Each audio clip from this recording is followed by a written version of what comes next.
Hey everybody out there in the internet world, and welcome to another Dark Avengers comic book review. We are officially in the first week of February 2012, and we got a lot of stuff going on. First off, now that we're in the first week of February, Michael is moving back to being cameraman for at least the next 4 months. Hello.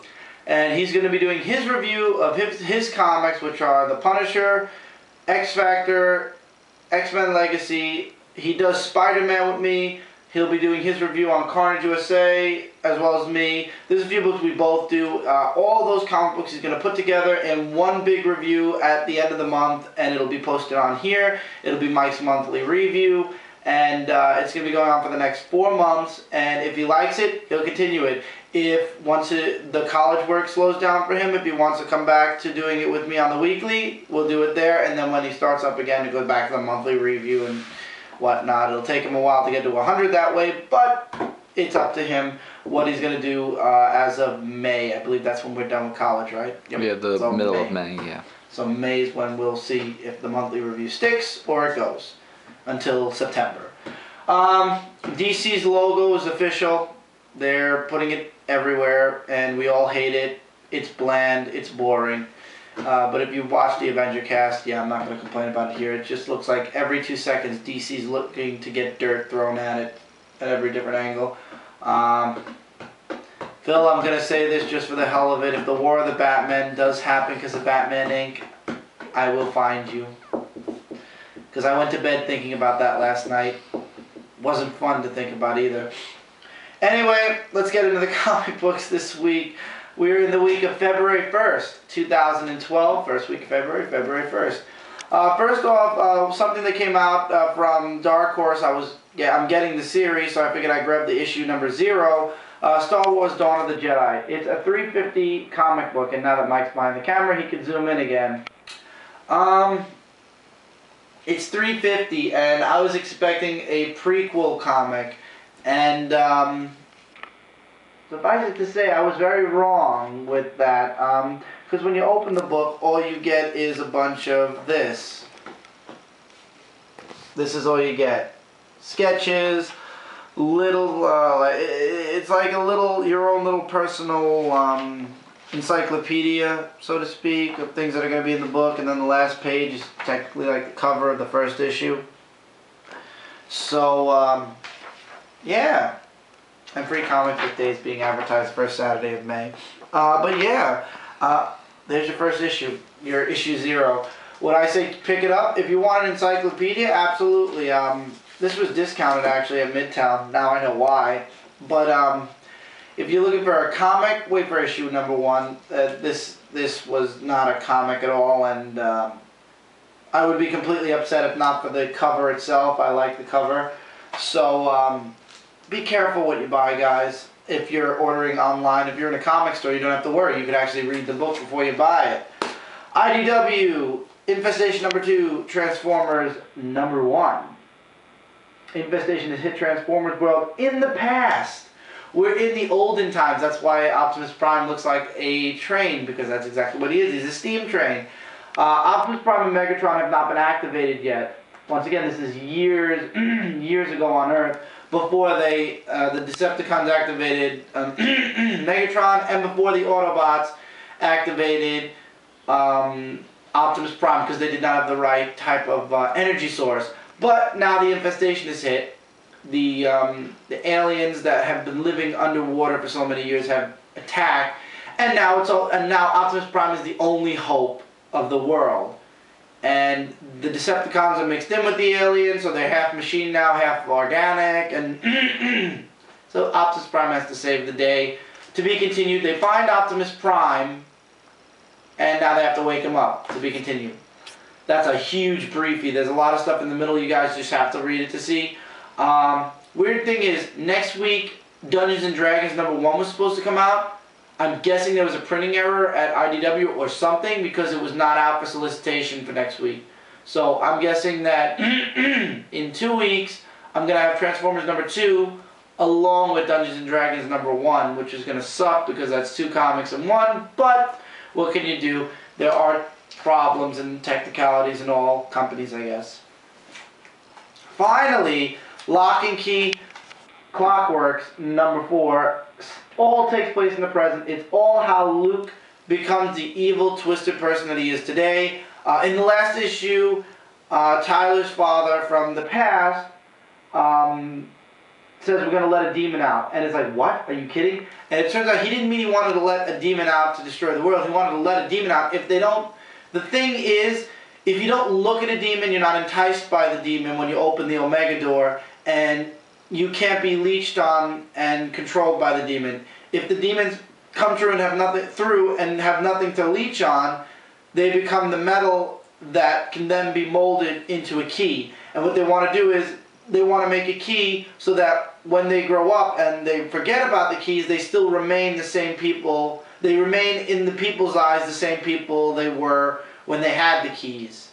Kind of like a glamour key. Kim actually mentions it in this book.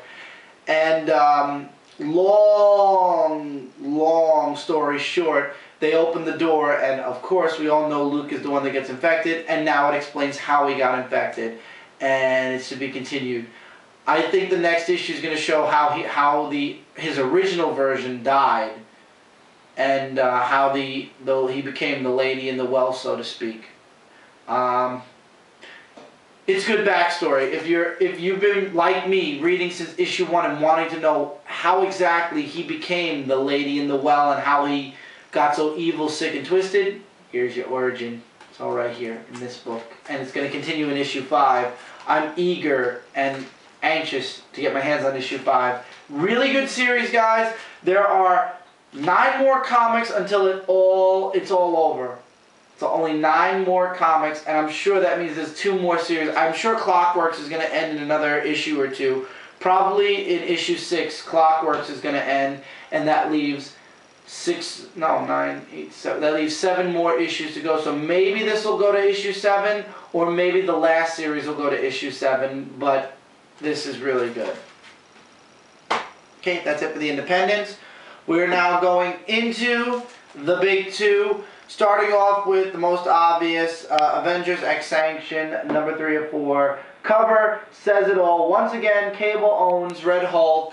Finally, Cyclops and Hulk show up, and there's a confrontation there, and they want to save the Avengers. Cable's saying, no, you can't do that. They're going to destroy the world. They're going to kill Hulk. She's my daughter. Wolverine and Spidey show up. Now, here's the little problem I have. Little nitpicking, other than the whole fact that the story was kind of duh. First of all, something's wrong with Wolverine. You could see in the last panel his word bubbles even like turn dark with like little black bubbles and whatnot. And he's like, we're gonna have to kill him, even if we have to kill him. And Spidey's even like, yeah, wait, what?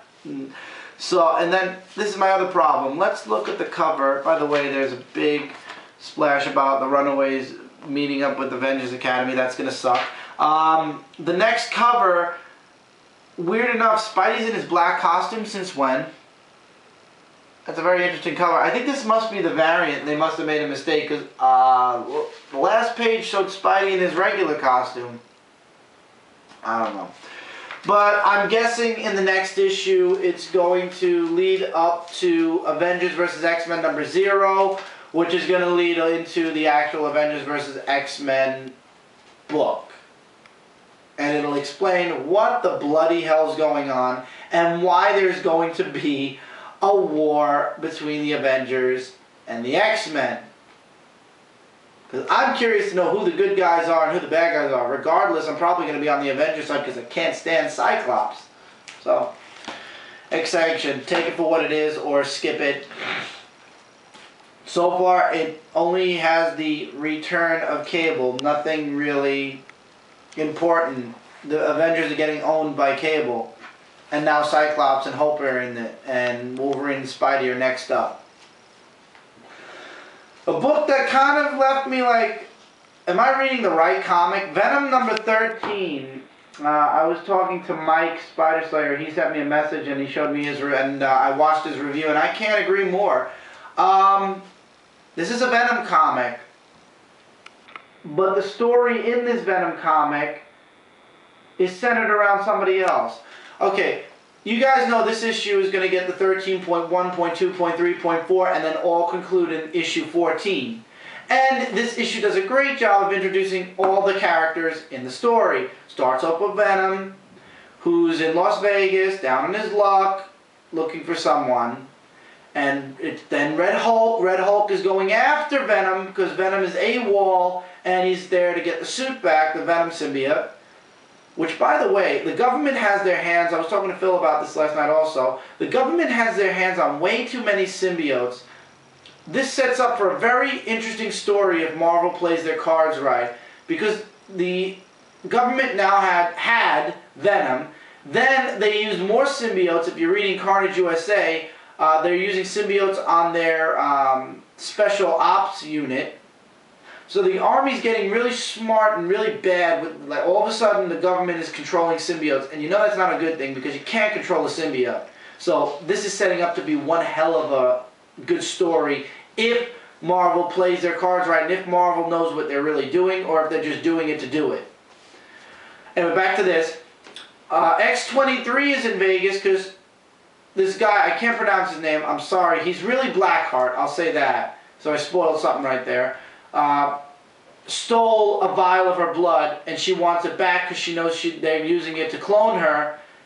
And Ghost Rider is put in this because it's the main story. Now the main story is this guy who's Blackheart, the son of Mephisto, who was cast out of hell because his father cast him out of hell. I don't know why. This is all I get from this issue. So he wants to raise hell in Vegas, which will then take over the entire world. The world will become hell. So he's collecting these corrupt souls. He's running a casino, and every time somebody's debt is too high, he takes them in. He's like, you sign this contract, you give me your soul, and we're good. And what the people who sign the contract don't know is he's taking the soul right there and then and not waiting. So he's collecting souls to fuel this machine, which is going to bring hell from hell to Earth. And he gets enough souls to do that. Stick with me on this, okay? I know this is going all around the world and back again. I did not expect it from this book. I expect something. I agree with you, Mike. I expected something completely. I didn't know what I was expecting, but I was not expecting this. So he fuels the machine goes off, and that's what sets Ghost Rider off, and she comes blazing into Vegas. Johnny Blaze is also still around. I didn't know that Johnny Blaze was still alive, thank God. Maybe there's hope for Ghost Rider yet. So Ghost Rider was the last piece of the puzzle. She shows up. She's hot-headed. She's a rookie. She didn't know what she was doing. She jumps in, and she was the last component of the machine. So her being stupid and green as she is, she starts the machine up, and Johnny Blaze shows up, and he uses this medallion to stop hell from reaching all over the world. So hell is stuck in Vegas, which is kind of funny symbolism. And yeah, Johnny Blaze takes the place of Ghost Rider, and they all converge at the very end. Red Hulk is confronting Venom for the costume. That's when hell breaks loose in Vegas, and they start teaming up. And then Red Hulk and Venom go off to the casino. X-23's in the casino already, finds her clones who are somehow infected with symbiote, which was stolen also. So she's fighting X-23 symbiotes. I'm guessing she killed them because she shows up at the end. And so does Ghost Rider, and you get one big splash page at the very end, which is this, which is leading into the huge .1 ongoing thing. Now, first of all, here's Avengers Assemble. I'm not sure if I'm going to be getting this or not. I'll probably get issue 1 and then drop it right after. But besides what we're talking about this, artwork was great. Can't lie. Artwork was great. My question is this. Reading this, I felt like it was centered around Ghost Rider, with Venom, Red Hulk, and X-23 being the supporting cast. Even the .1, 13.1, the first point is going to Ghost Rider. My question is then, if this is a Ghost Rider story, why is it in Venom? And then after thinking about it, it hit me. Ghost Rider's not selling. Ghost Rider's being canceled. Venom is doing really well. Venom has a lot of people reading. Why are they doing this in Venom? Duh! Because you're going to read it because you're a Venom fan.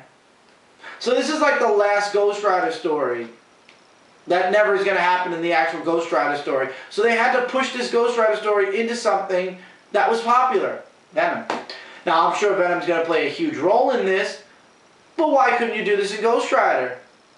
But maybe then again, this could lead into Venom joining the Secret Avengers. There's too many variables. But the problem I have is, I'm not saying it was bad, but it was a letdown because this feels like a Ghost Rider story. I don't read Ghost Rider. I don't care about Ghost Rider. If she died tomorrow, I wouldn't care. So, everybody else I care about, X-23, Hulk, and Venom, but Ghost Rider was just like, okay, she's that fourth person, whatever. Blackheart was really cool to see, but this is going to be one of those stories that's like, okay, I'm reading a Ghost Rider story. It's really good, but it could have been done in Ghost Rider. I'm going to continue to buy it. I got the .1, I'm going to be getting .2, 3, 4, and the next, but I don't know. I was expecting something different. So you guys, I just literally ran through the entire book for you guys, so I hope all of you have read it by now, but I'm sure you have. This video is probably going to be watched on Monday because today's the Super Bowl, and I couldn't shoot the review last night because we had the Avenger cast, and that went on till late hours, so I couldn't shoot it till today. Uncanny X-Force 21, continuing the story. Wolverine, Deadpool, and Nightcrawler are fighting the Goat God. I'm calling him the Goat God. I don't even care what his name is anymore. And Betty breaks Venom X out, but he's already been shot with the serum that's slowly destroying him. So she's escaping to get him saved, to save him because there's a way to cure him, and X-Force is fighting to get to her to save her. But there's a big war going on in the meantime. And in this issue, Deadpool is not a ha-ha funny at all. He's more along the lines of, hey, Wolverine, you want to just pull out something and kill yourself? Because I'm going to kill you the second I have the chance. Which I found funny. Betty goes to somebody and is willing to do anything for him to save Venom X. And X-Force is getting caught up in a big battle, and they have no idea what's going on really. Do I want to spoil the ending? Do I want to spoil how it's gonna, the last page? Let me see. Do I want to? No, you gotta read it. You gotta read it to find out. But the Goat Man goes to somebody for help that has an equal hatred for X-Force and Psylocke. To be continued. Really good. The artwork's a little shaky, I gotta say that. There are times where I'm like, this could have been drawn a bit better. But at the same time, it was really good. So X-Force has been going really strong. I love it. The story is really good. I skipped out on a bunch of parts for you guys, unlike in Venom. There's a lot I didn't say that happened in here. You may want to check it out. It's really awesome. Amazing Spider-Man 679 concluded the... I forgot what the story was, but what they called it. But let's call it the Bad Tuesday story. And I think it was Terrible Tuesday. Whatever. The Tuesday story. So Spidey's going around town, and it turns out that the clock was wrong on his watch. It wasn't AM. It wasn't PM. It was AM. So there's another 12 hours to go, and Spidey's still swinging around, saving the world, doing whatever he can to try to stop it, but Bad Tuesday's still going to happen. And you know what it took? It took him to be himself, outside the costume, to realize what caused Bad Tuesday. There was some teasing once again with Mary Jane, which for all fans who are waiting for this are just like clawing at, but there was a Mary Jane moment. I'm not going to say what. You have to read this. You have to. The artwork is really good. Is there any good artwork I can show? Let's see if I can show some good artwork. The story was really good. The only thing, I laughed when they figured out what caused Bad Tuesday. I laughed.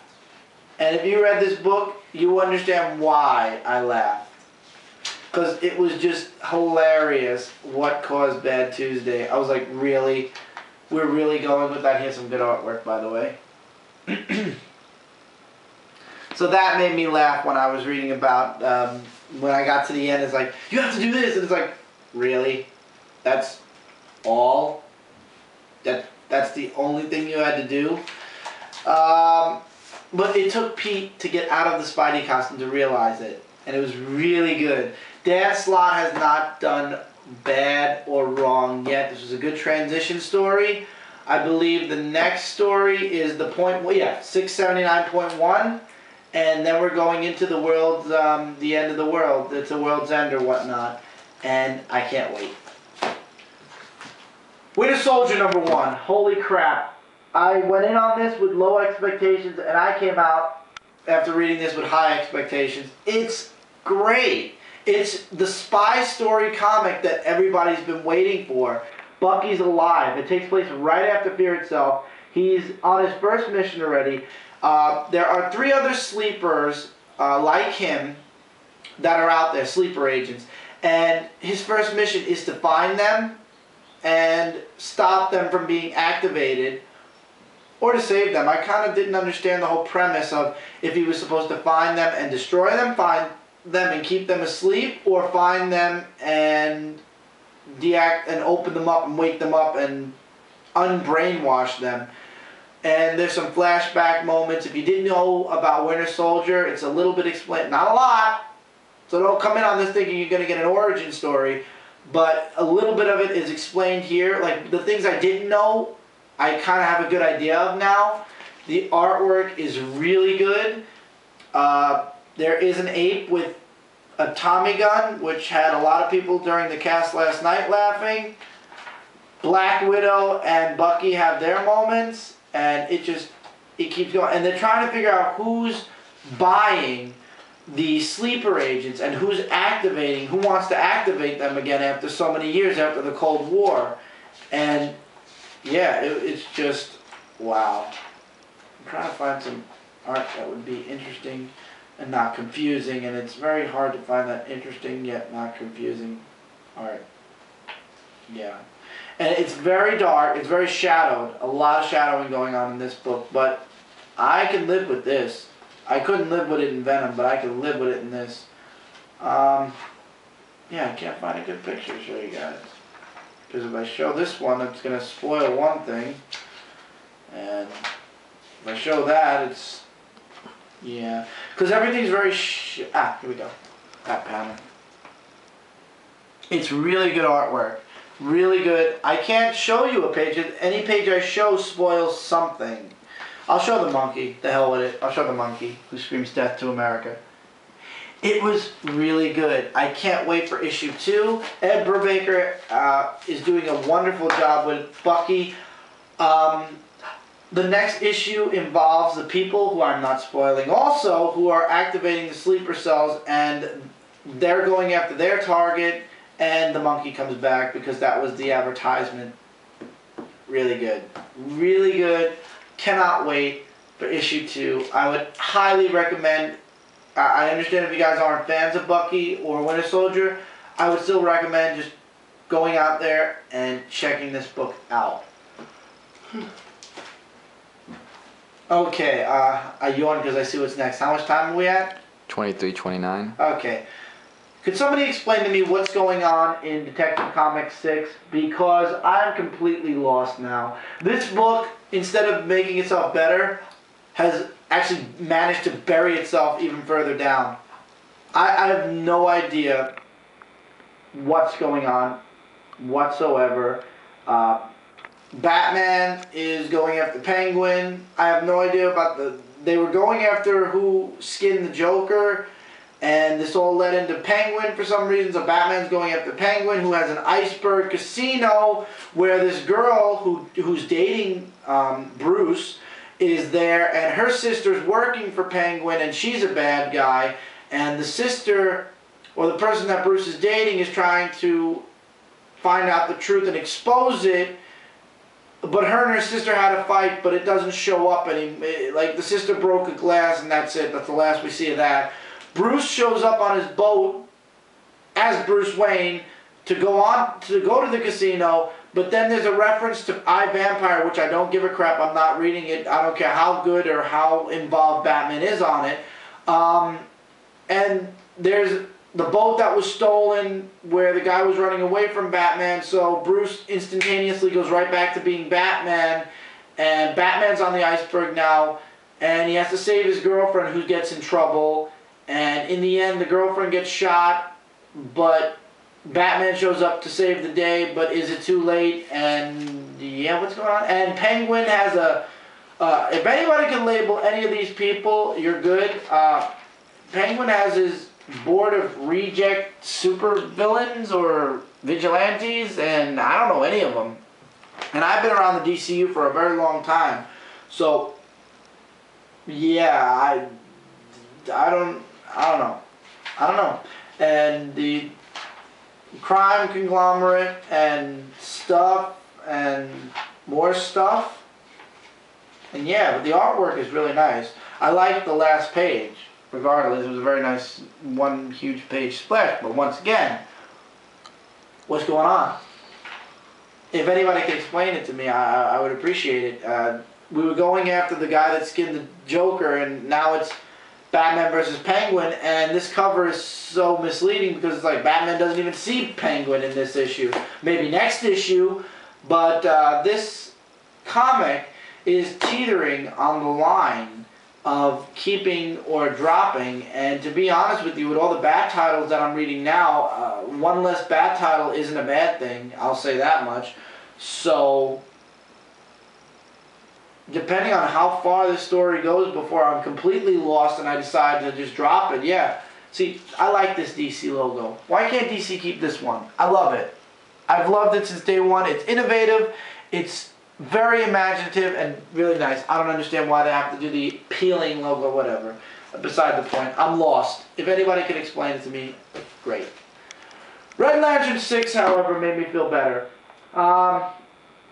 This cover is another one that's misleading. Atrocitus is fighting Bleez on the home world of the Red Lanterns, and the Red Lanterns are now attacking Atrocitus because they don't like that he's hurting Bleez, because now they can think, and Atrocitus is getting pissed off because he's like, I never had to explain anything to anybody, now I've got to explain myself to these people. I don't think so.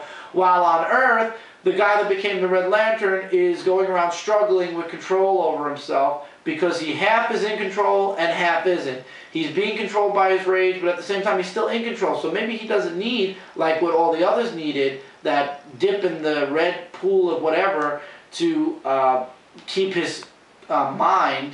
He basically still has control over it, and he just, in his mind, the only thing he wants to do is get revenge for his brother who was killed and his grandfather who was killed, and he wants to kill the guy that killed the grandfather, which caused all the trouble.